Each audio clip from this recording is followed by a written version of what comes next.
Welcome to Inside China Weekly, August 8, 2025. Once a week, we help you understand the most talked about social events in China today. In 2015, Shi Yongxin, the abbot of the Shaolin Temple, was publicly accused online under a real name.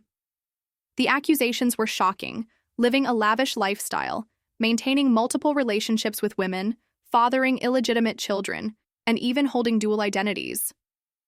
The whistleblower claimed that the wealth of the Shaolin Temple was being funneled into his personal accounts, turning the temple into his private enterprise. Public outrage exploded. Media coverage was relentless. But the result was surprising. The Henan provincial government quickly formed an investigation team, concluding, "No evidence, no wrongdoing."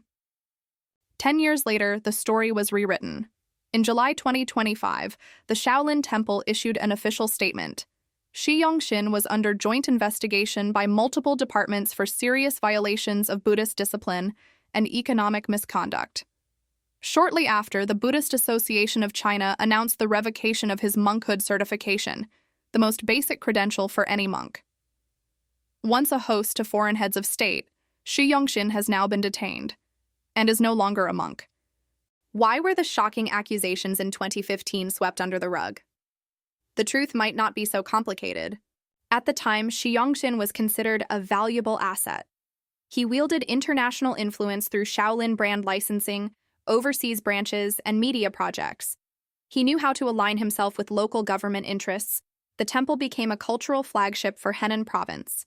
He created jobs, boosted tourism, and contributed to local GDP. In other words, someone who could help local officials advance their careers would be protected, even if guilty. So why must he be taken down now? 3 widely discussed theories. First, financial disputes. As the economy slows, local governments face budget strain. Shi Yongxin allegedly pushed back hard on financial deals, crossing a red line. Second, attempted escape. Disliked by top-level Chinese officials for his scandalous behavior, Shi Yongxin reportedly sensed danger and began transferring overseas assets and possibly preparing to flee. This alerted the authorities, and they acted first. Third, unauthorized meeting with the Pope. The most politically sensitive theory. In February 2025, Shi Yongxin allegedly visited the Vatican, a state with no formal ties to China, and met Pope Francis without approval.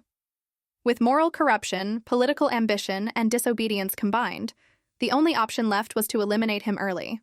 The Buddha once warned, "In the age of Dharma decline, the devil's offspring will wear robes and walk among us."